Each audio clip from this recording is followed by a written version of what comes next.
Assalamualaikum warahmatullahi wabarakatuh. Selamat datang di Salsabiala Bercerita, tempat di mana kisah rumah tangga sederhana menjadi inspirasi yang luar biasa. Di sini, kita akan mengupas cerita-cerita nyata, penuh hikmah, tawa, air mata, dan cinta. Karena setiap rumah punya cerita, dan setiap cerita bisa jadi pelajaran berharga. Yuk, kita mulai ceritanya.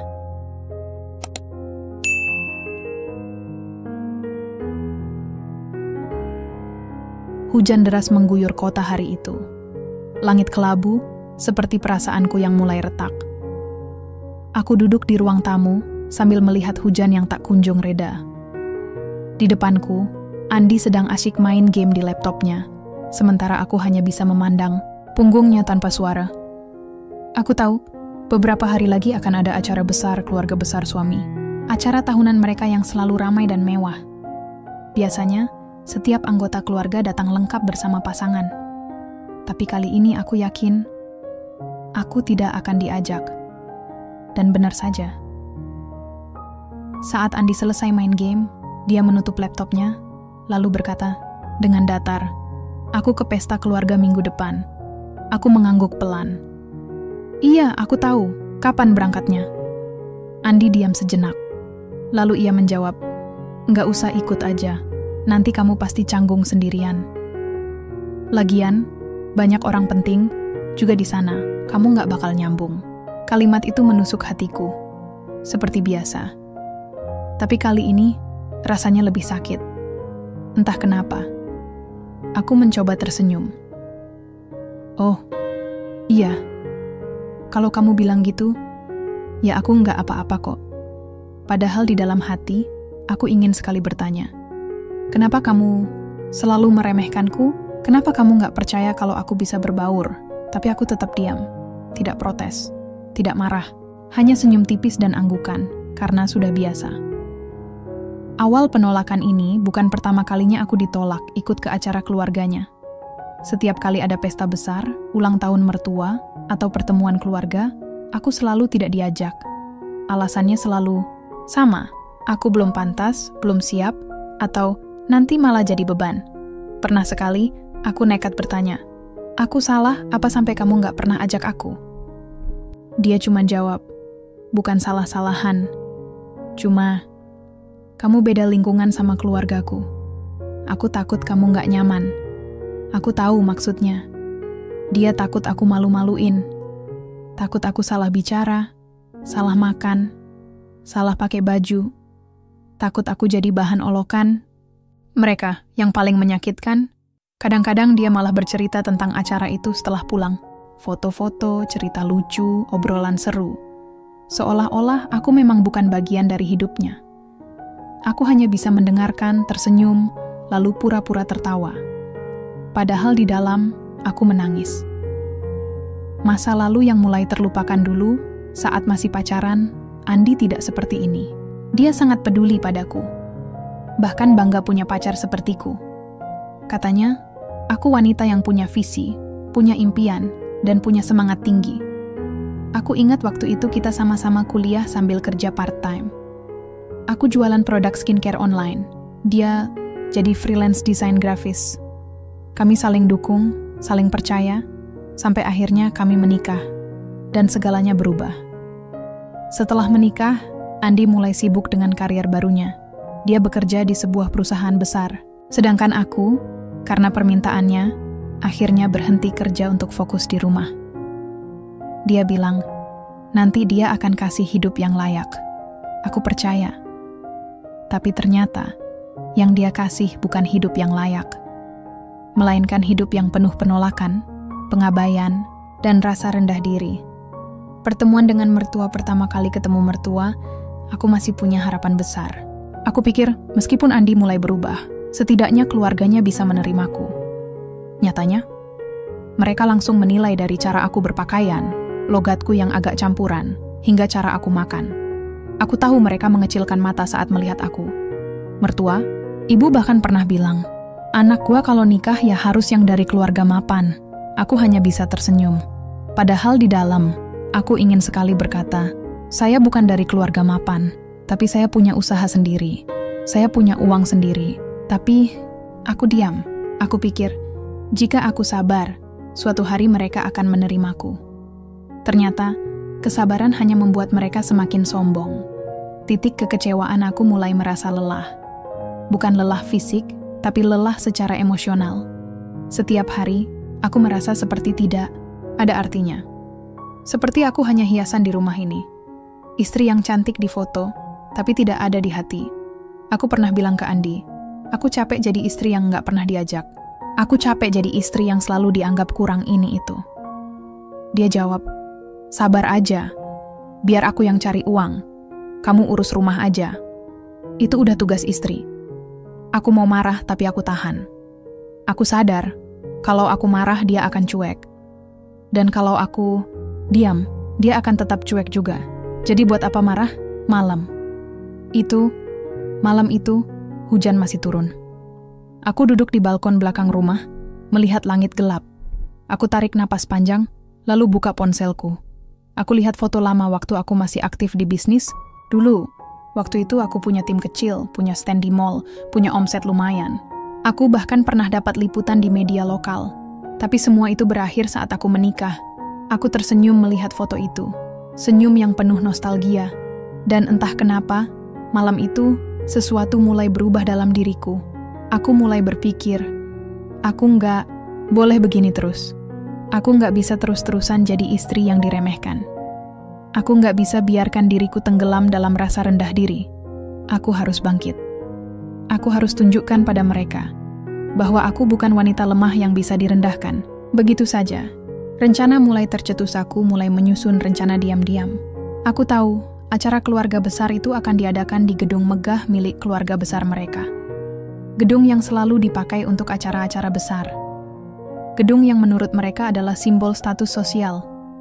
Tapi aku tahu satu rahasia besar tentang gedung itu. Rahasia yang selama ini sengaja aku simpan rapat-rapat. Dan aku yakin saatnya akan tiba untuk membongkar semuanya. Aku mulai mencari informasi lokasi acara. Aku lihat undangan digital yang sempat Andi simpan di meja. Aku catat alamatnya. Lalu aku mulai menyiapkan gaun terbaikku. Gaun yang belum pernah aku pakai sejak menikah. Gaun hitam elegan yang dulu pernah aku beli untuk acara launching produk dulu. Aku juga pesan tiket masuk VIP. Aku tahu, acara ini tidak gratis. Harus bayar. Dan aku akan bayar. Tapi bukan dengan uang Andi, melainkan dengan uangku sendiri. Aku juga mulai menyiapkan dokumen-dokumen penting. Dokumen yang akan mengguncang dunia mereka. Dari situlah semuanya dimulai. Rencana untuk hadir di pesta itu bukan sebagai istri yang diremehkan, tapi sebagai wanita yang akan mengubah pandangan mereka selamanya. Penutup bab 1 hari itu, hujan masih turun. Tapi di dalam diriku, api mulai menyala. Aku tidak tahu apa yang akan terjadi nanti. Aku tidak tahu apakah aku akan diterima, atau malah diasingkan lebih jauh. Tapi aku tahu satu hal. Aku tidak akan diam lagi. Aku tidak akan menjadi istri yang hanya bisa duduk manis di rumah, menunggu kabar dari suami yang tidak pernah mengajakku. Aku akan datang ke pesta itu. Dan aku akan membuktikan bahwa wanita yang selama ini mereka remehkan adalah wanita yang punya kuasa atas tempat mereka merayakan kebahagiaan. Aku duduk di samping jendela kamar, melihat hujan yang mulai reda. Udara dingin masuk sedikit dari celah tirai. Aku tarik selimut tipis yang ada di sebelahku, lalu menatap layar ponselku tanpa fokus. Dari sudut mata, aku melihat foto pernikahan kami terpampang di frame digital. Wajahku tersenyum lebar, riasan tebal, tapi masih terlihat natural. Andi berdiri di sebelahku, tangan kanannya memegang tanganku erat. Waktu itu, rasanya semua indah. Kita saling mencintai, saling mendukung. Tapi sekarang, jarak antara kita makin lebar. Aku mulai merasa seperti asing di rumah sendiri. Masa awal pernikahan dulu, saat baru menikah, Andi masih sering ajak aku ke acara keluarganya. Meskipun tidak setiap kali, tapi minimal 2 kali dalam setahun. Dan saat itu, meski keluarganya agak kaku padaku, setidaknya mereka tidak menyembunyikan pandangan remeh mereka seperti sekarang. Aku ingat waktu itu. pertama kali datang ke ulang tahun mertua ibu. Aku pakai baju sederhana karena takut terlalu mencolok. Tapi Andi bilang, "Kamu cantik kok, gak usah takut." Aku percaya padanya. Saat itu, banyak anggota keluarga besar yang bertanya tentang pekerjaanku dulu. Aku jawab dengan jujur bahwa dulu aku punya bisnis skincare online dan sempat lumayan berkembang. Beberapa dari mereka tampak tertarik. Bahkan ada yang memesan produkku setelah tahu aku masih punya stok. Andi bangga waktu itu. Dia bilang, "Istri gue emang jago banget. Cepet dapat order lagi nih." Aku senyum simpul. Tapi di hati, aku bahagia. Rasanya, aku diterima. Perlahan mulai berubah. Setelah beberapa bulan menikah, Andi mulai mendapat promosi di tempat kerjanya. Dari posisi biasa, dia naik menjadi supervisor. Penghasilannya naik cukup signifikan. Dan sejak saat itu, sikapnya mulai berubah. Dia mulai jarang pulang tepat waktu. Kadang sampai malam, kadang bahkan bilang harus lembur. Padahal, dari teman-temannya yang aku kenal, mereka bilang, jam kerja Andi biasa aja. Tidak ada lemburan yang berlebihan. Aku coba tanya, "Kok kamu jadi jarang pulang?" Dia jawab, "Aku mau kasih kamu hidup yang lebih baik. Jadi aku harus kerja keras." Aku mengangguk. Tapi entah kenapa, rasanya aku seperti bukan prioritas lagi. Lama-lama, dia juga mulai jarang ajak aku ke acara keluarganya. Alasannya bermacam-macam. Kadang katanya acaranya hanya internal keluarga dekat. Kadang bilang acaranya cuma untuk pasangan yang sudah punya anak.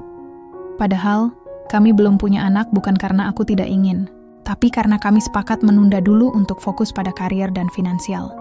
Dan sekali lagi, aku diam. Aku pikir, mungkin memang ini fase awal pernikahan.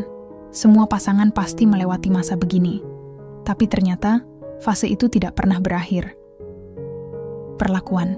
Mertua yang semakin dingin pada acara keluarga berikutnya, aku mulai merasa beda. Mertua ibu mulai jarang menyapaku. Bahkan ketika aku hadir, dia hanya mengangguk sekilas, lalu langsung pergi. Aku coba bersikap ramah. Aku sapa dia duluan, tanyakan kabarnya, bahkan bawakan oleh-oleh dari toko favoritnya. Tapi responnya tetap dingin. Suatu kali, saat aku sedang membantu di dapur, aku dengar obrolan mereka dari balik pintu. "Anak gue tuh bisa aja dapat istri yang lebih mapan," kata mertua ibu. "Ya gimana lagi, Bu? Udah gitu aja udah bagus. Lagian, dia kan nggak kerja. Nanti kalau suatu hari Andi capek, ya tinggal cari yang lain." Aku membeku. Di tanganku masih ada piring yang baru saja selesai dicuci. Aku taruh pelan-pelan, lalu cepat-cepat keluar dari dapur sebelum mereka tahu aku mendengar. Aku masuk ke kamar, lalu menangis diam-diam. Aku tidak marah. Aku hanya lelah. Aku tahu mereka tidak suka padaku. Tapi aku tidak menyangka mereka bisa bicara begitu buruk tentangku di belakang. Andi. Semakin jauh beberapa bulan setelah itu, Andi semakin jarang pulang. Kalau pulang pun, dia langsung tidur di kamar tanpa banyak bicara. Aku coba ajak ngobrol, tapi dia cuma menjawab singkat. Aku mulai curiga, tapi bukan karena soal wanita lain. Lebih ke soal hubungan kami yang benar-benar renggang. Seperti dua orang asing yang tinggal satu atap. Aku coba tanya, "Kita kenapa, En?" Dia jawab, "Nggak ada apa-apa, cuma capek aja." Aku tahu itu bohong. Aku tahu sesuatu sedang terjadi. Tapi aku tidak tahu apa. Hingga suatu hari, aku lihat dia sedang menelepon seseorang di ruang tamu. Suaranya rendah, tapi aku bisa dengar potongan-potongan pembicaraannya. "Nanti aku kasih uang tambahan, tapi jangan sampai istri aku tahu." Aku tidak bisa dengar sisa pembicaraannya, karena dia langsung tutup telepon. Tapi detak jantungku mulai tidak tenang. Aku tidak tahu siapa yang diajak bicara, tapi aku yakin, itu bukan urusan kerja. Titik terendah malam itu, aku tidak bisa tidur. Aku terus memikirkan pembicaraan Andi tadi. Apakah dia ada hutang, atau mungkin ada wanita lain? Aku mulai menyesal. Menyesal karena berhenti bekerja. Menyesal karena percaya padanya. Menyesal karena meninggalkan bisnisku demi mendukung karier suami. Padahal, dulu aku bisa hidup mandiri, punya uang sendiri, punya bisnis sendiri. Tapi sekarang, aku bahkan tidak tahu kondisi keuangan rumah tangga kami. Uang belanja bulanan selalu dia yang atur. Gaji dari pekerjaanku dulu habis untuk biaya nikah, biaya rumah kontrakan, dan biaya kebutuhan sehari-hari. Aku sadar aku tidak punya cadangan, tidak punya tabungan, tidak punya jalan keluar jika suatu hari hubungan ini benar-benar hancur. Dan itulah yang membuatku takut. Bukan takut ditinggal Andi, tapi takut tidak punya kekuatan untuk bangkit sendiri. Memori. Lama yang kembali aku buka laptop, lama yang ada di lemari. Laptop itu adalah sisa dari masa kuliahku. Masih bisa hidup, walau agak lemot. Aku colok flash disk lama yang selama ini tersimpan. Isinya adalah data-data bisnisku dulu. Foto produk, daftar pelanggan, catatan transaksi, dan screenshot media sosialku. Aku buka salah satu foto lama. Di situ, aku sedang berdiri di stand pameran. Rambutku disanggul, wajahku bercahaya. Ada tim kecil di belakangku. Kami tersenyum lebar. Aku zoom in foto itu. Melihat diriku dulu. Wanita muda yang penuh semangat. Tidak ragu-ragu, tidak takut gagal. Aku menatap foto itu lama. Lalu, perlahan, sebuah ide mulai muncul. Aku tidak bisa terus begini. Aku harus bangkit. Aku harus kembali menjadi wanita yang dulu pernah ditakuti pesaingku, dihormati pelangganku, dibanggakan oleh orang tua. Aku tidak bisa biarkan diriku tenggelam dalam rasa rendah diri dan penyesalan. Kesadaran. Baru aku mulai menyalakan laptop itu setiap malam. Mencari informasi tentang bisnis online. Mencari cara untuk bangkit lagi. Mencari kontak lama yang mungkin masih bisa diajak kerjasama. Aku juga mulai menyimpan dokumen penting. Surat kepemilikan aset, rekening koran lama, dan beberapa file bisnis yang masih tersimpan di cloud. Aku tidak tahu apa yang akan terjadi nanti, tapi aku tahu satu hal. Jika aku ingin kembali berdiri tegak, aku harus mulai dari sekarang. Dan mungkin inilah saatnya untuk menunjukkan pada mereka bahwa wanita yang selama ini diremehkan masih punya kuasa atas hidupnya. Malam itu, aku tidak bisa tidur. Pikiranku terus berputar-putar. Kenapa Andi semakin jauh? Kenapa mertua selalu memperlakukanku seperti sampah? Dan kenapa aku harus terus diperlakukan seperti orang asing dalam keluarganya? Aku sadar satu hal. Kalau terus begini, aku nggak akan pernah dihargai. Jadi, aku mulai bertanya pada diriku sendiri. Apa yang bisa aku lakukan biar mereka semua tahu siapa aku sebenarnya? Dan jawabannya mulai terbentuk malam itu juga. Titik awal. Rencana aku buka laptop lama lagi. Kali ini bukan cuma untuk nostalgia, tapi untuk mencari informasi tentang acara keluarga besar yang akan datang. Untungnya, Andi pernah cerita sedikit soal tempatnya. Dari obrolan biasa, dia sempat bilang, pesta tahun ini diadain di Gedung Citra Indah, tempat biasa kita pakai. Aku langsung cari tahu lebih lanjut. Alamat, tanggal, jam acara, hingga cara daftar kehadiran. Ternyata, acara itu bukan cuma undangan internal keluarga. Ada beberapa tamu VIP yang juga diundang secara terbuka. Dan tiketnya bisa dibeli online. Artinya, aku bisa masuk tanpa izin Andi, tanpa persetujuan mertua. Cukup dengan uangku sendiri, menyiapkan segalanya. Diam-diam aku mulai membuat rencana detail. Aku tahu, jika ingin berhasil, aku nggak boleh gegabah. Harus benar-benar rapi, harus punya alibi yang kuat. Pertama, aku memesan tiket VIP. Harganya cukup mahal, tapi worth it. Tiket itu memberiku akses ke meja utama dan ruang acara eksklusif. Artinya, aku nggak akan dikira sebagai tamu pinggiran. Kedua, aku mulai menyiapkan penampilan. Gaun hitam elegan yang dulu pernah aku beli masih tersimpan rapi di lemari.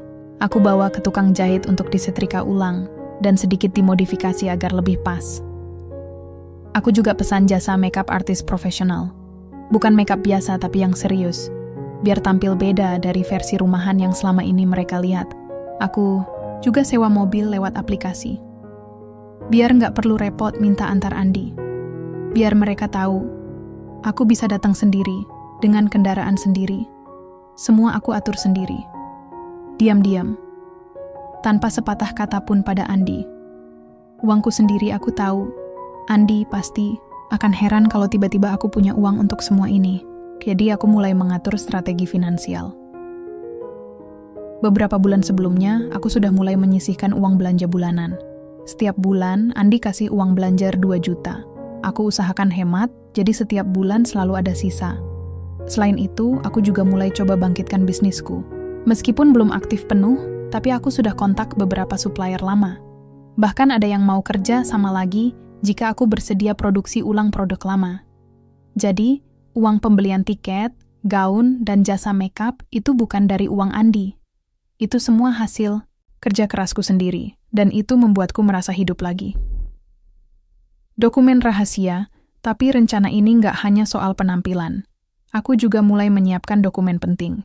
Dokumen yang akan menjadi senjata pamungkasku saat semuanya berlangsung. Aku buka file lama di laptop. File yang sudah lama aku simpan. Surat kepemilikan gedung tempat pesta nanti diadakan. Ya, gedung Citra Indah itu adalah milikku. Bukan milik keluarga Andi. Bukan milik siapa-siapa. Milikku, sejak sebelum menikah. Aku dulu beli tanah itu dari hasil bisnis skincare-ku. Lalu aku bangun gedung multifungsi di atasnya. Gedung itu sekarang disewa oleh banyak orang, termasuk keluarga besar Andi untuk acara ini. Tapi mereka nggak tahu kalau pemiliknya adalah wanita yang selama ini mereka anggap rendah. Dan aku yakin saatnya akan tiba untuk membongkar semuanya. Latihan mental sebelum hari H, aku juga mulai latihan mental. Aku tahu, reaksinya pasti tidak akan mudah. Banyak kemungkinan yang akan terjadi. Mereka bisa marah, bisa menolak, bisa bahkan mengusirku. Tapi aku harus siap. Aku rekam diriku sendiri bicara di depan kaca. Latih intonasi, ekspresi wajah, dan cara menjelaskan fakta-fakta dengan tenang. Aku juga tulis poin-poin penting yang harus aku sampaikan saat kesempatan muncul. Termasuk fakta bahwa aku bukan hanya istri yang diremehkan, tapi juga wanita yang telah banyak memberi bagi keluarga mereka. Aku tidak datang untuk balas dendam. Aku datang untuk menunjukkan harga diri. Hari H, semakin dekat saat Andi mulai membicarakan acara itu, aku pura-pura cuek. Dia bilang, "Nanti aku ke pesta tanggal 17. Kamu nggak usah ikut ya, ribet." Aku jawab dengan tenang, "Iya, kamu aja. Aku di rumah aja." Dia mengangguk, seperti biasa, tanpa curiga. Tapi di dalam hati, aku sudah punya tiket, sudah punya jadwal, sudah punya rencana lengkap. Hari itu akan tiba, dan aku siap. Aku tahu, langkah ini berisiko. Aku bisa saja dipermalukan, bisa saja dicela, bisa saja diasingkan lebih jauh dari keluarga Andi. Tapi aku juga tahu satu hal, kalau aku tidak ambil langkah ini, aku akan terus hidup dalam penyesalan dan ketidakberdayaan. Aku bukan wanita lemah, aku adalah wanita yang punya kuasa atas tempat. Mereka merayakan kebahagiaan, dan aku akan tunjukkan itu di tengah pesta besar mereka. Hari itu tiba, tanggal 17, jam 5 sore. Gedung Citra Indah mulai ramai dengan mobil-mobil mewah yang datang satu persatu. Orang-orang berpakaian rapi memasuki gedung. Ada yang tertawa, ada yang sibuk foto-foto di depan panggung utama, ada juga yang langsung masuk karena takut telat acara pembukaan. Aku duduk di dalam mobil sewaan, menarik napas panjang. Jantungku berdebar keras, bukan karena gugup, tapi karena semangat. Ini saatnya. Aku sudah siap. Gaun hitam elegan yang aku pesan sudah pas di badan. Rambut disanggul rapi. Makeup profesional membuat wajahku terlihat lebih tegas dan percaya diri. Aku buka pintu mobil, lalu turun. Langkah pertama di atas karpet merah itu terasa seperti langkah menuju masa depan baru. Baru saja aku melewati pintu utama, pandangan-pandangan mulai mengarah padaku. Beberapa orang mengernyit. Ada yang bisik-bisik, ada juga yang langsung mengalihkan pandangan, seolah-olah tidak ingin terlihat sedang memperhatikan. Aku tahu mereka sedang bertanya, siapa dia? Kok nggak pernah lihat? Istri siapa? Ngapain? Sendirian? Kayaknya familiar. Tapi kok rasanya aneh? Aku tersenyum tipis. Mereka belum menyadarinya. Tapi sebentar lagi mereka akan tahu. Aku jalan pelan menuju meja registrasi.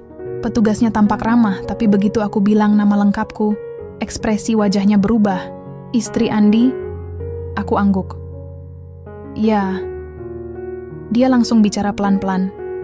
"Maaf ya Bu, kami tidak dapat daftar nama Anda di list tamu keluarga besar." Aku tersenyum. "Saya VIP. Tiket saya sudah lunas via online. Nama saya ada di sistem." Petugas itu agak bingung, tapi setelah cek database, benar. Namaku terdaftar sebagai salah satu tamu VIP. Dia pun akhirnya memberiku gelang akses dan arah tempat duduk. Aku berjalan menuju ruang acara utama dengan kepala tegak. Belum sampai 5 menit aku duduk di meja VIP, aku melihat Andi dari kejauhan. Dia sedang ngobrol dengan beberapa sepupunya sambil memegang segelas minuman, lalu matanya menangkapku. Wajahnya langsung berubah. Dari biasa menjadi kaget, lalu bingung, lalu marah. Dia mendekat dengan langkah cepat. "Apa yang kamu lakukan di sini?" Aku menjawab tenang. "Aku datang ke pesta keluargamu. Bukankah itu hakku juga?" Andi menatapku tajam. "Kamu kan udah aku bilang enggak usah ikut. Ini acara keluarga besar. Kamu pasti canggung." Aku tersenyum. "Canggung? Atau kamu yang malu kalau aku ada di sini?" Andi diam sejenak. Tapi kemudian dia berkata dengan nada rendah, "Pulang aja, sekarang. Aku nggak mau ribut di sini." Aku menggeleng pelan. Aku datang dengan uangku sendiri. Aku bayar tiketku sendiri. Dan aku akan pulang saat acara selesai. Terserah kamu mau marah atau enggak. Andi tampak kesal. Dia mencoba menahan emosi. Tapi aku bisa lihat dari gerak-geriknya, dia sangat tidak nyaman.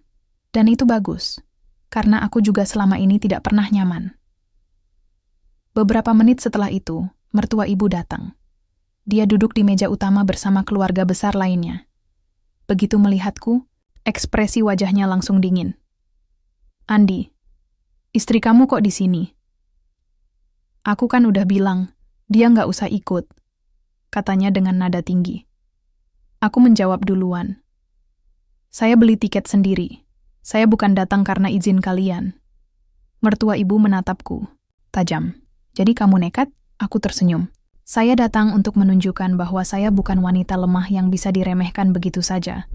Suasana mulai tegang. Beberapa anggota keluarga mulai memperhatikan. Ada yang penasaran. Ada yang langsung mencela. "Kok bisa istri Andi ada di sini? Bukannya dia jarang ikut? Katanya nggak suka acara keluarga besar.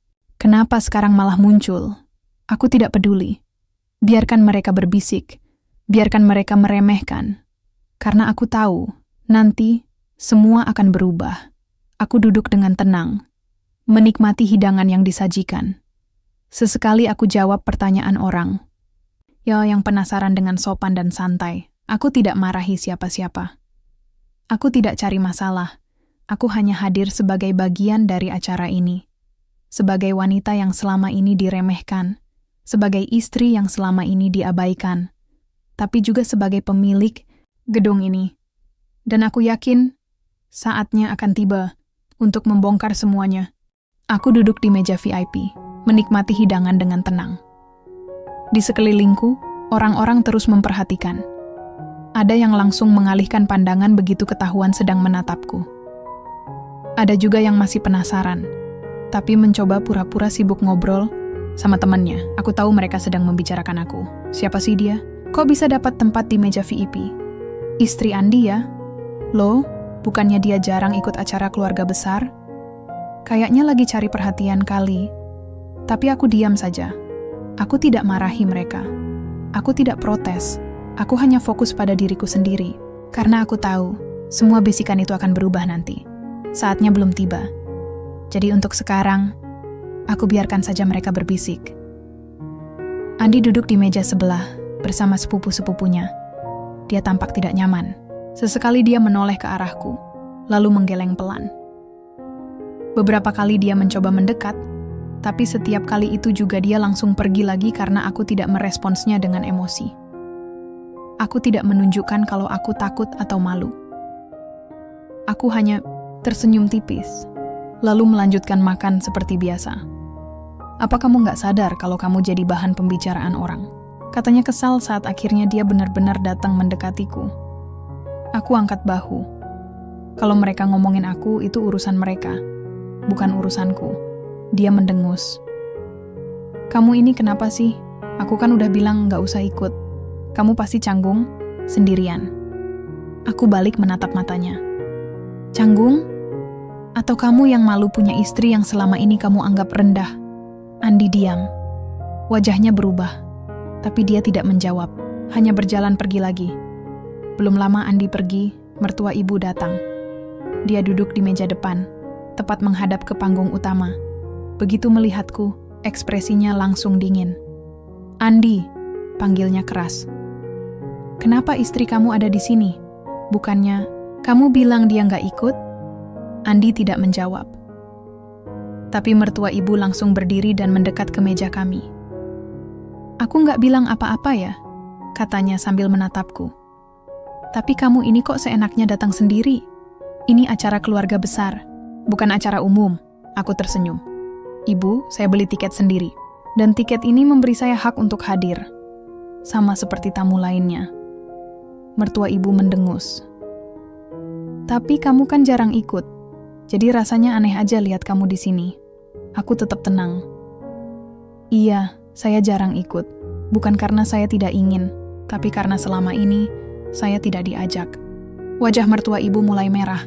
Kamu ini bicara kayak kamu disakitin banget. Padahal kamu sendiri juga jarang ikut kegiatan keluarga. Jadi jangan salahkan orang lain. Aku tertawa pelan. Iya, Bu. Saya tidak menyalahkan siapa-siapa. Saya cuma ingin menunjukkan bahwa saya punya hak untuk hadir. Dan hari ini saya gunakan hak itu. Mertua ibu tidak menjawab. Dia hanya menatapku sejenak, lalu pergi tanpa sepatah kata pun. Setelah mertua ibu pergi, beberapa orang mulai mendekatiku. Ada sepupu Andi yang sepertinya penasaran. Dia duduk di meja sebelah, lalu bertanya dengan sopan. Maaf ya, saya penasaran. Kok bisa Anda datang sendiri? Aku senyum ramah. Saya beli tiket online. Sama seperti tamu VIP lainnya. Oh, katanya. Lalu, Andi tahu Anda bakal datang? Aku geleng pelan. Enggak, saya datang diam-diam. Biar dia kaget. Dia tersenyum. Serius? Seru juga ya? Aku tertawa kecil. Ya lumayan lah, biar ada hiburan. Obrolan itu membuat suasana di sekitarku agak lebih ringan. Beberapa orang mulai berani menyapaku. Ada yang bertanya tentang pekerjaanku, ada yang menanyakan soal fashion yang aku pakai. Aku jawab semuanya dengan tenang. Dengan senyuman. Dengan nada suara yang tidak rendah, tapi juga tidak sombong. Aku tidak ingin menjadi musuh bagi mereka. Aku hanya ingin menunjukkan bahwa wanita yang selama ini diremehkan masih bisa berdiri tegak. Seiring acara berjalan, aku mulai melihat momen-momen yang bisa jadi titik balik. MC sudah naik ke atas panggung. Acara formal akan dimulai dalam waktu dekat. Aku tahu, jika ingin mengungkapkan kebenaran, ini adalah waktu yang tepat. Tapi aku harus sabar. Harus menunggu hingga saat yang pas. Aku menatap ke sekelilingku, melihat wajah-wajah yang selama ini meremehkanku. Melihat suamiku yang sekarang tidak berani menatapku. Melihat mertua yang dulu sering membuatku menangis diam-diam. Dan aku berbisik dalam hati. Aku tidak akan mundur. Aku tidak akan diam lagi. Hari ini, aku akan tunjukkan siapa aku sebenarnya. Acara pembukaan sudah dimulai. MC naik ke panggung, menyapa para tamu dengan suara ceria. Musik latar berpadu dengan tepuk tangan riuh dari hadirin. Tampaknya semua orang sedang menikmati suasana. Tapi di tengah keramaian itu, aku hanya duduk, diam di meja VIP, melihat sekelilingku. Andi masih terlihat canggung.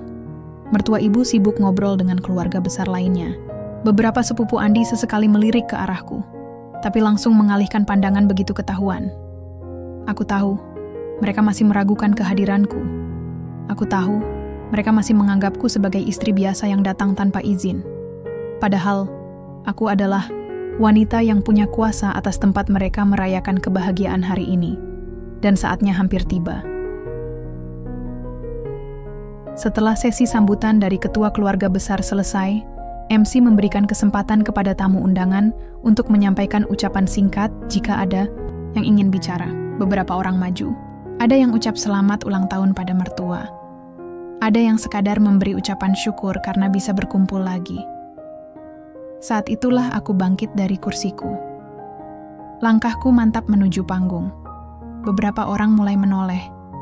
Ada yang bingung, ada yang penasaran, dan ada juga yang langsung berbisik. Loh, istri Andi kok naik panggung? Ada apa ya? Dia mau ngomong apa? Andi langsung berdiri. Kamu mau apa sih? Jangan buat malu. Aku tidak menjawab. Aku hanya tersenyum tipis, lalu mendekati MC yang sedang menutup sesi. Permisi, kataku sopan. Saya boleh minta waktu sejenak untuk bicara? MC tampak ragu. Iya, tapi harus cepat ya Bu, karena acara selanjutnya akan dimulai. Aku angguk. Cepat kok, cuman 1 menit. MC akhirnya mengizinkan. Mikrofon diserahkan padaku. Aku menarik napas panjang. Lalu aku mulai bicara. Selama ini kalian menganggap saya istri yang tidak pantas. Suara saya cukup keras agar bisa didengar oleh banyak orang. Aku melihat ke sekeliling ruangan, melihat wajah-wajah yang mulai penasaran. Halo semuanya, maaf ganggu sejenak. Saya minta izin bicara. Aku menatap mertua ibu, lalu ke Andi, lalu ke keluarga besar yang duduk di meja depan. Sebagai istri Andi, saya tahu selama ini kalian menganggap saya sebagai istri yang tidak pantas. Tidak punya harta, tidak punya penghasilan, dan tidak punya martabat. Aku tarik napas sejenak. Tapi tahukah kalian, dari mana biaya pernikahan kalian berasal? Dari mana biaya rumah ini? Mobil Andi? Biaya kuliah adiknya? Aku lihat reaksi mereka mulai berubah. Mereka mulai tidak nyaman. Mereka mulai bertanya-tanya. Dan aku tahu, inilah saatnya. Gedung ini adalah milikku. Aku angkat suaraku sedikit lebih tinggi. Gedung ini adalah milikku. Sejak sebelum menikah dengan Andi, ruang acara langsung sunyi. Riuh bisikan pecah di antara tamu. Beberapa orang saling pandang. Beberapa lainnya mulai gelisah. Mertua ibu langsung berdiri. Apa maksud kamu? Gedung ini kan punya keluarga besar kami. Aku tersenyum. Ibu, sayangnya itu salah. Gedung ini adalah milik saya. Saya yang membangunnya. Saya yang menyewakannya ke kalian untuk pesta ini. Bayangkan, kalian meremehkanku di atas hartaku sendiri. Aku letakkan dokumen di meja MC. Surat, kepemilikan gedung, sertifikat, dan transaksi sewa. Aku tidak datang untuk mempermalukan kalian. Aku datang untuk menunjukkan bahwa wanita yang selama ini kalian anggap rendah adalah orang yang telah banyak memberi bagi hidup kalian. Andi terdiam, matanya membelalak, wajahnya pucat. Dia tidak bisa berkata-kata.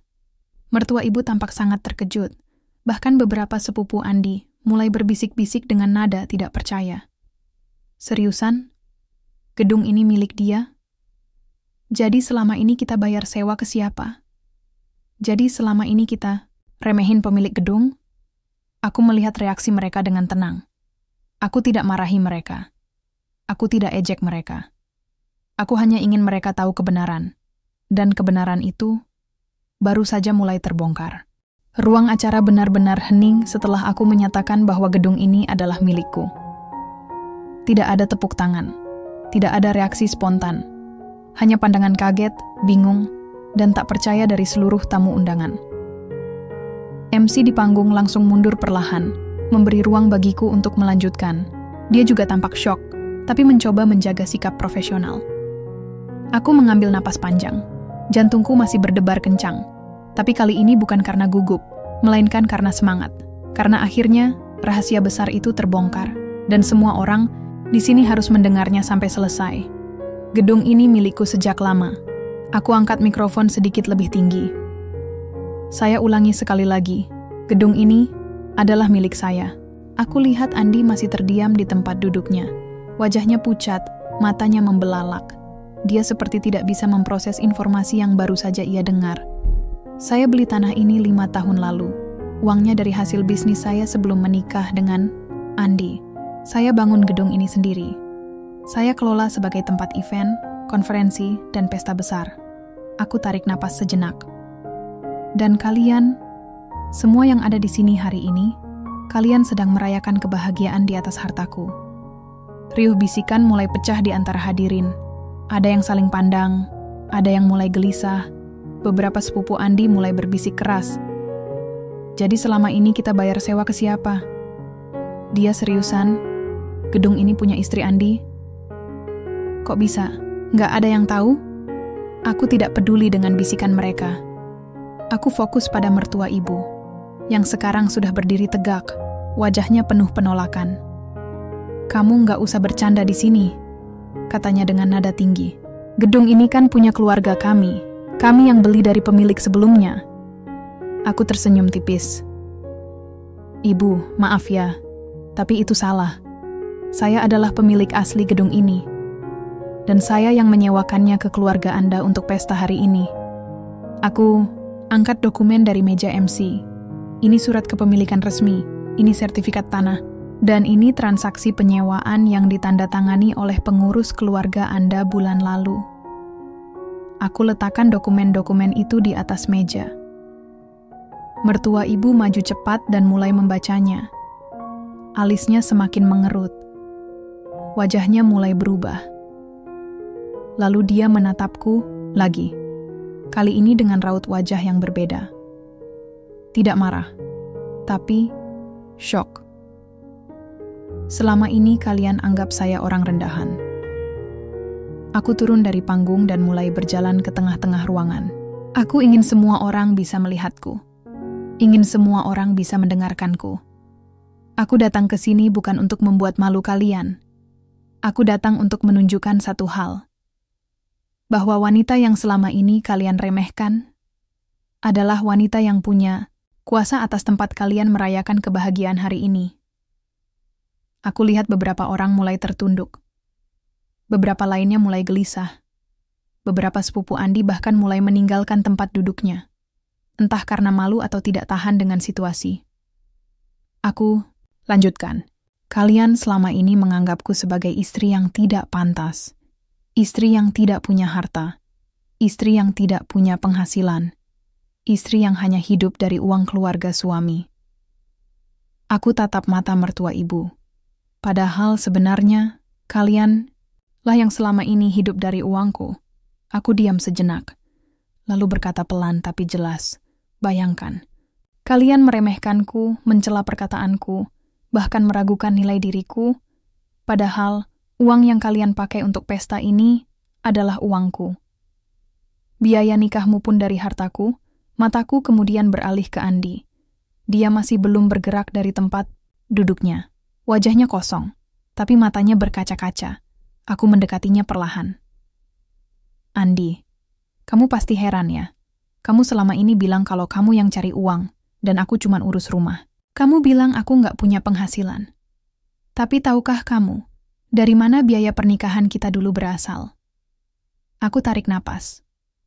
Itu semua dari uangku. Uang tabungan bisnisku waktu kuliah. Kamu bilang kamu yang bayar DP rumah, mobil, dan biaya hidup kita. Padahal, semua itu dari uangku juga. Aku lihat air mata mulai mengalir dari sudut matanya. Aku lanjutkan. Kamu bahkan pernah bilang ke adikmu, nanti kalau kamu nikah cari istri yang mapan. Padahal istrimu sendiri sudah mapan sejak sebelum menikah denganmu. Andi menunduk, tidak bisa menjawab apa-apa. Adikmu pun kuliah pakai uangku. Aku berbalik menghadap keluarga besar. Dan tahukah kalian bahwa biaya kuliah adik Andi pun berasal dari uangku? Beberapa orang langsung menoleh ke arah adik Andi. Dia tampak terkejut. Aku lanjutkan. Waktu itu, Andi bilang kepadaku kalau kalian butuh bantuan biaya kuliah. Aku kasih uang itu tanpa pamrih, tanpa minta apresiasi. Tapi ternyata, adikmu itu sampai sekarang masih bilang kalau kakak iparnya itu nggak kerja, cuma manfaatin kakaknya aja. Aku menatap adik Andi. Sayangnya, kamu tidak tahu bahwa uang yang kamu pakai selama ini adalah uangku. Adik Andi menunduk. Wajahnya merah. Tampaknya dia sangat malu. Keluargamu pernah pinjam uang tanpa kembaliin. Aku kemudian menghadap ke mertua ibu lagi. Ibu, ingat waktu itu renovasi rumah sakit? Kalian bilang butuh pinjaman darurat. Saya kasih uang itu tanpa bunga, tanpa batas waktu pengembalian. Tapi sampai sekarang, belum pernah kalian kembalikan. Mertua ibu menatapku. Matanya mulai berkaca-kaca. Aku lanjutkan dengan tenang. Saya tidak marah, saya tidak dendam. Saya cuma ingin kalian tahu bahwa wanita yang selama ini kalian anggap rendah adalah wanita yang pernah menyelamatkan keluarga kalian dari kesulitan finansial. Di sekelilingku, reaksi mulai bermacam-macam. Ada yang mulai menangis. Ada yang mulai meminta maaf. Ada juga yang langsung pergi dari acara karena merasa tidak nyaman. Beberapa anggota keluarga besar mulai mendekatiku. Ada yang menyentuh bahuku dengan lembut. Ada yang bertanya dengan suara rendah. Maaf ya, kami nggak tahu semua ini. Kami selama ini cuman ikut-ikutan menilaimu. Kami nggak tahu kalau kamu punya banyak hal yang disembunyikan. Aku jawab dengan senyuman. Tidak apa-apa. Saya tidak datang untuk menyalahkan. Saya hanya ingin kalian tahu kebenaran. Saya datang. Bukan untuk balas dendam. Aku kembali naik ke panggung.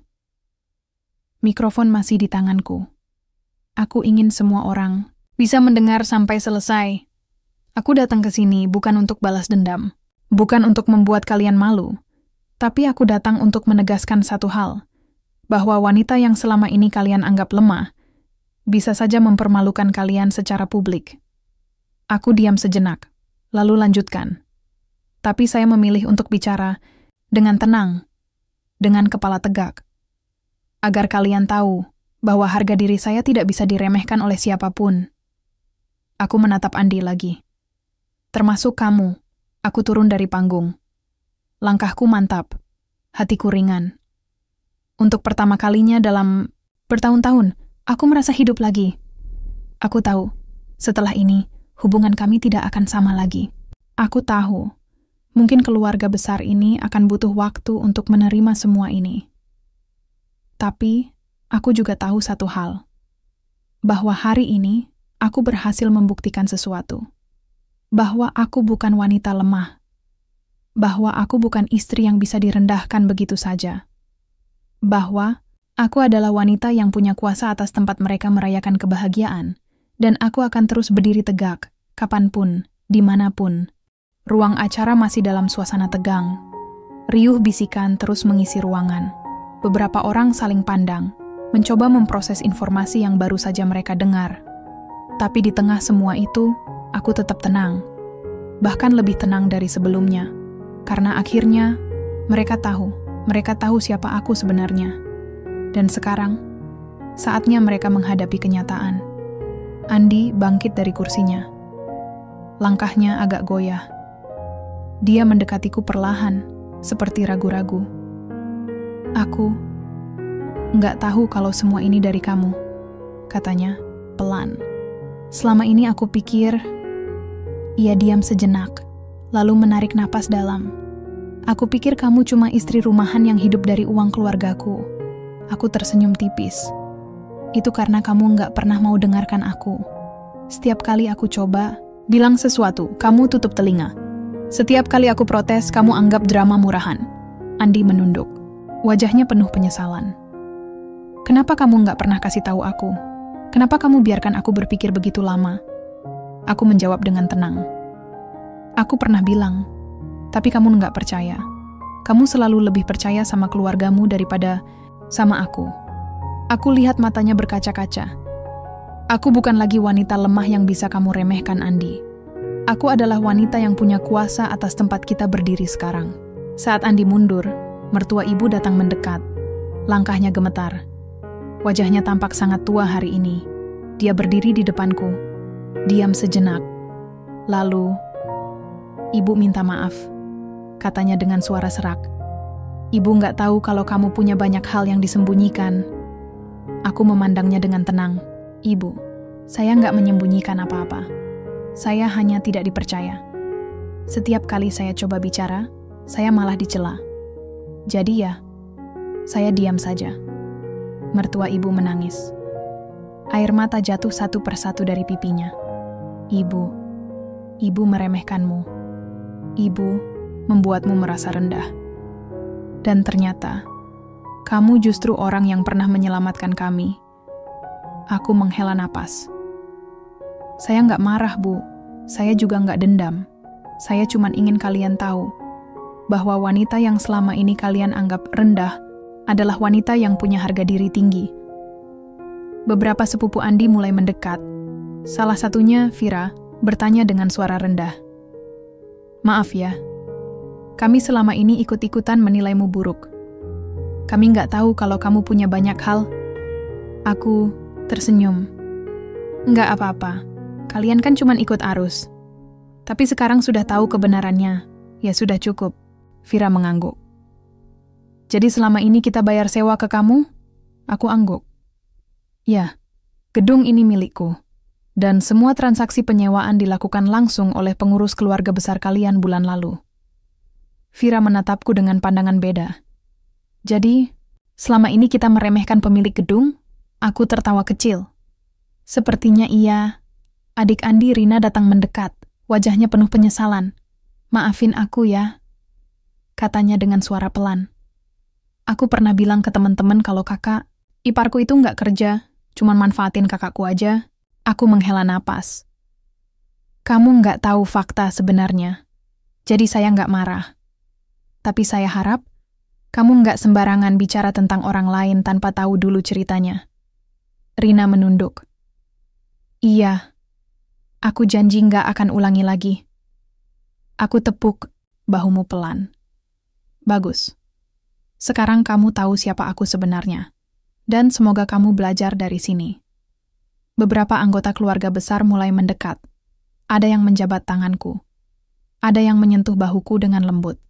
Ada juga yang hanya bisa menatapku dengan rasa malu. Ada yang bilang, kami nggak tahu kalau kamu punya segitu banyak hal. Ada yang bilang, kami selama ini cuma ikut-ikutan menilaimu buruk.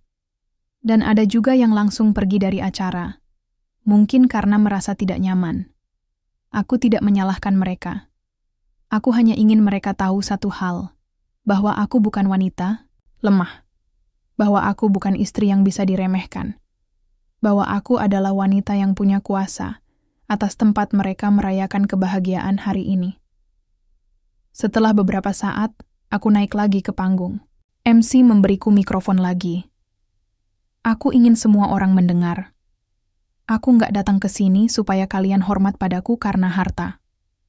Aku nggak datang ke sini supaya kalian takut sama aku.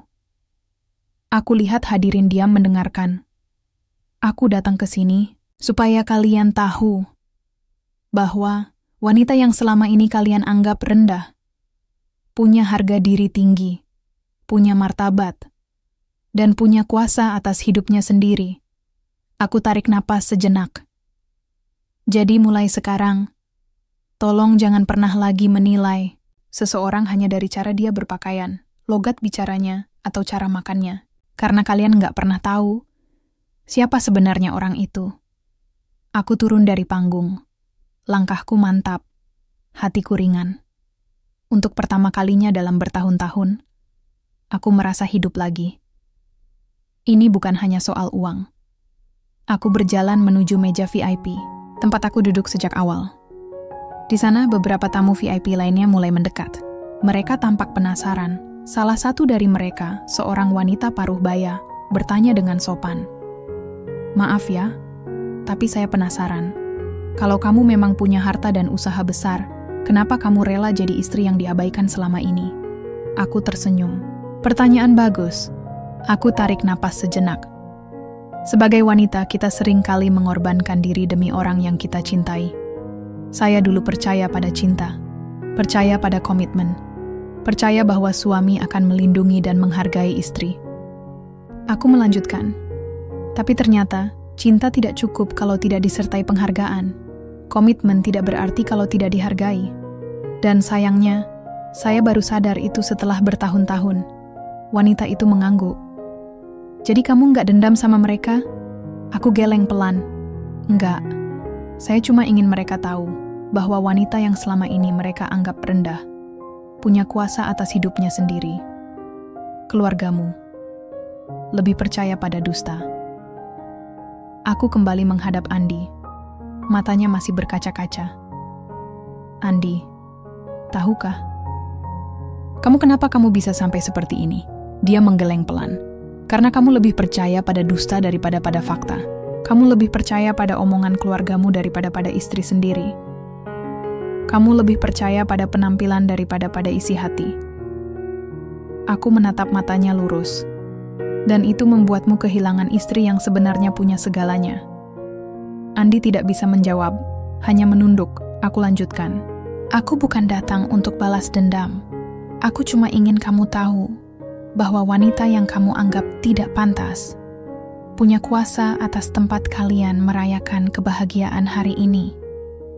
Kamu bilang aku malu-maluin, padahal aku yang bangkrutkan bisnismu. Aku kemudian berbalik menghadap mertua ibu.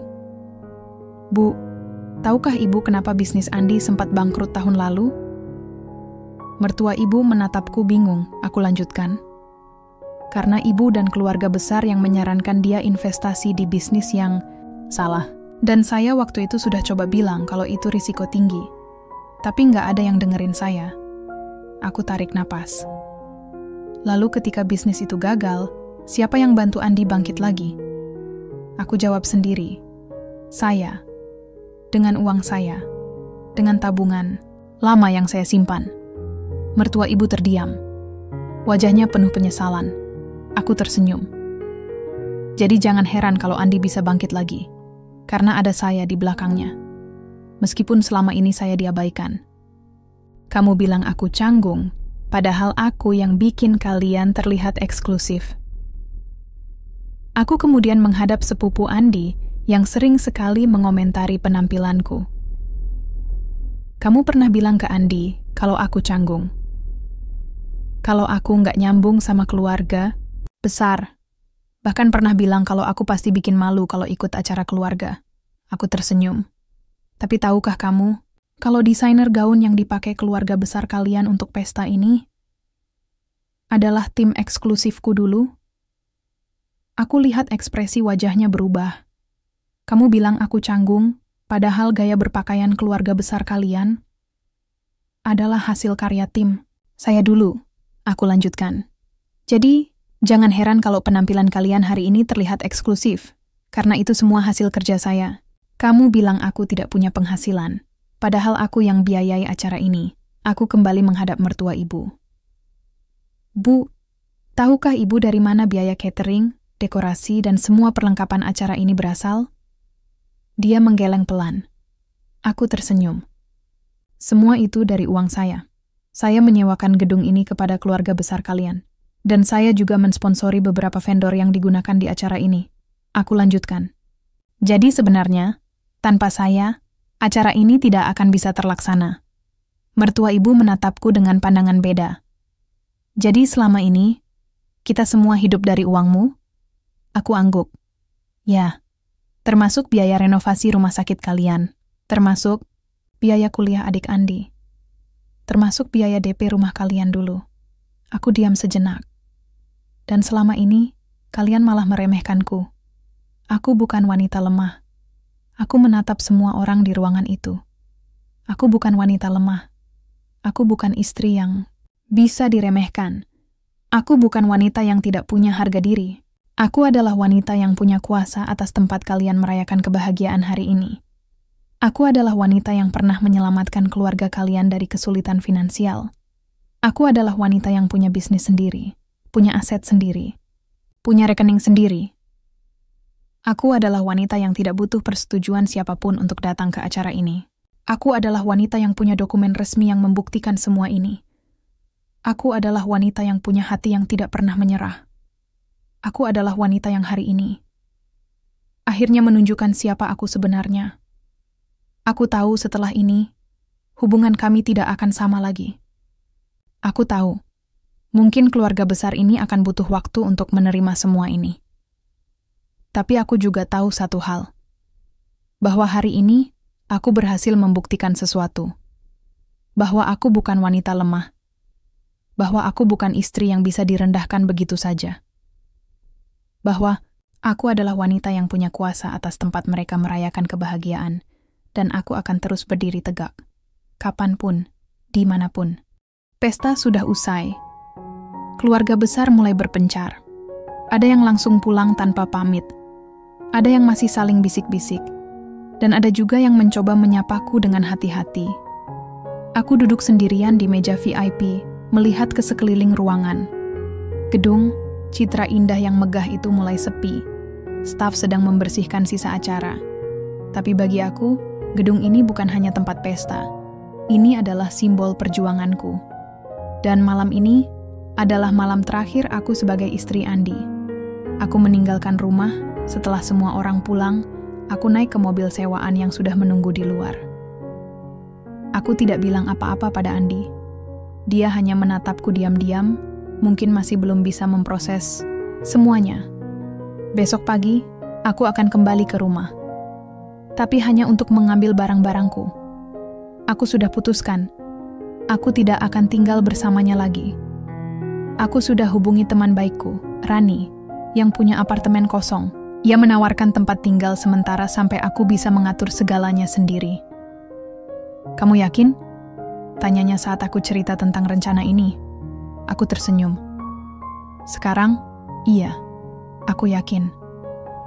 Packing hari malam itu, aku pulang ke rumah. Andi sudah tidur di kamar. Aku masuk pelan-pelan, lalu mulai mengemas barang-barangku. Aku tidak bawa banyak. Hanya baju, dokumen penting, beberapa foto kenangan, dan laptop lamaku. Saat aku lewat di depan kamar, Andi bangun. Dia melihatku dari balik pintu. "Kamu mau kemana?" Tanyanya dengan suara serak. Aku jawab dengan tenang. "Aku nggak akan tinggal di sini lagi." Andi diam, lalu bertanya, "Kenapa?" Aku tarik napas panjang. Karena aku sudah muak jadi istri yang diremehkan. Aku sudah muak jadi wanita yang selalu diabaikan. Aku sudah muak jadi istri yang cuma bisa duduk manis di rumah, menunggu kabar dari suami yang tidak pernah mengajakku. Aku menatap matanya lurus. "Aku bukan hiasan rumah, Andi. Aku manusia, punya hati, punya harga diri. Dan hari ini, aku akhirnya menunjukkan siapa aku sebenarnya." Andi tidak menjawab, hanya menunduk. Aku lanjutkan. "Aku harap kamu belajar dari sini, bahwa istri itu bukan alat untuk menunjukkan status sosial, bukan alat untuk dipamerkan, bukan alat untuk diperlakukan seenaknya." Aku angkat tas terakhir. Istri itu partner, harus dihargai, harus dilindungi, harus dicintai. Dan kalau kamu nggak bisa melakukan itu, maka kamu nggak pantas memiliki istri. Lalu aku pergi, tanpa menoleh ke belakang. Hari pertama di apartemen baru, aku langsung mulai menghidupkan bisnisku lagi. Aku buka laptop lamaku. Aku cek email-email yang sempat terbengkalai. Aku kontak tim lama. Aku mulai menghubungi supplier dan vendor yang pernah bekerja sama dulu. Dan dalam waktu 1 minggu, bisnisku sudah mulai aktif lagi. Aku buka toko online baru. Aku promosikan produkku di media sosial. Aku buat strategi pemasaran yang lebih modern. Dan dalam waktu sebulan saja, omsetku sudah melebihi target. Aku kembali menjadi wanita yang dulu dibanggakan oleh pelanggan, dihormati oleh rekan bisnis, dikenal oleh pesaing. Dan kali ini, aku tidak akan biarkan diriku tenggelam lagi. Beberapa hari setelah aku pergi, mertua ibu mengirim pesan singkat. "Maafin ibu ya, Nak. Ibu benar-benar nggak tahu semua ini. Ibu minta maaf atas semua perlakuan buruk kami selama ini." Aku jawab dengan sopan. "Saya sudah memaafkan kalian. Tapi maaf tidak berarti lupa. Saya akan tetap ingat semua ini. Agar saya tidak pernah lagi menjadi wanita yang bisa diremehkan begitu saja." Beberapa hari setelah itu, sepupu Andi, Vira, juga mengirim pesan. "Maaf banget ya. Kami selama ini ikut-ikutan menilaimu buruk. Kami nggak tahu kalau kamu punya banyak hal." Aku jawab, "Nggak apa-apa. Kalian kan cuma ikut arus. Sekarang kalian sudah tahu kebenarannya. Jadi semoga kalian bisa belajar dari sini." Adik Andi, Rina, bahkan datang langsung ke apartemenku. "Aku minta maaf banget," katanya dengan suara serak. "Aku pernah bilang buruk tentang kamu. Aku nggak tahu fakta sebenarnya." Aku tersenyum. "Sudahlah, kamu masih muda, masih bisa belajar. Dan semoga kamu tidak pernah lagi menilai orang hanya dari penampilan." Rina mengangguk. "Iya, aku janji." Beberapa hari setelah aku pergi, Andi mengirim pesan. Aku minta maaf. Aku nggak tahu semua ini. Aku nggak nyangka kamu punya segitu banyak hal. Aku jawab singkat. Maaf tidak bisa mengembalikan waktu yang hilang. Maaf tidak bisa menghapus rasa sakit. Tapi aku harap kamu belajar dari sini, bahwa istri itu harus dihargai. Andi membalas lagi. Jadi, kamu nggak bakal balik lagi? Aku jawab, aku nggak bisa kembali ke masa lalu. Aku harus maju. Aku harus hidup untuk diriku sendiri.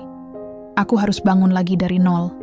Dan kali ini, aku nggak akan biarkan diriku tenggelam lagi. Aku menulis surat terbuka beberapa hari setelah aku pindah. Aku membuat postingan di media sosial. Isinya adalah surat terbuka untuk keluarga besar Andi. Aku tulis dengan jujur, tanpa emosi, tanpa dendam. Hanya ingin mereka tahu bahwa hidupku tidak berakhir di sini. Ini isi suratku. Surat terbuka untuk keluarga besar. Suamiku, halo semua. Aku tahu, mungkin masih banyak dari kalian yang merasa tidak nyaman setelah apa yang terjadi di pesta. Bulan lalu, aku tidak menyalahkan kalian. Aku tahu, kalian hanya percaya pada apa yang disampaikan oleh keluarga inti. Aku tahu, kalian tidak tahu fakta sebenarnya. Tapi sekarang, kalian sudah tahu. Dan aku harap, kalian tidak akan pernah lagi menilai orang hanya dari penampilan, logat bicara, atau cara makannya. Aku bukan wanita lemah yang bisa diremehkan. Aku bukan istri yang hidup dari uang keluarga suami. Aku bukan wanita yang tidak punya martabat. Aku adalah wanita yang punya kuasa atas tempat kalian merayakan kebahagiaan. Aku adalah wanita yang pernah menyelamatkan keluarga kalian dari kesulitan finansial. Aku adalah wanita yang punya bisnis, punya aset, punya rekening sendiri. Dan yang paling penting, aku adalah wanita yang punya hati, yang punya harga diri, yang punya impian, dan yang punya kekuatan untuk bangkit. Aku tidak marahi kalian. Aku tidak dendam. Aku hanya ingin kalian tahu bahwa wanita yang selama ini kalian anggap rendah ternyata punya kuasa atas hidupnya sendiri. Aku harap dari sini kalian bisa belajar, dan aku doakan yang terbaik untuk kalian semua.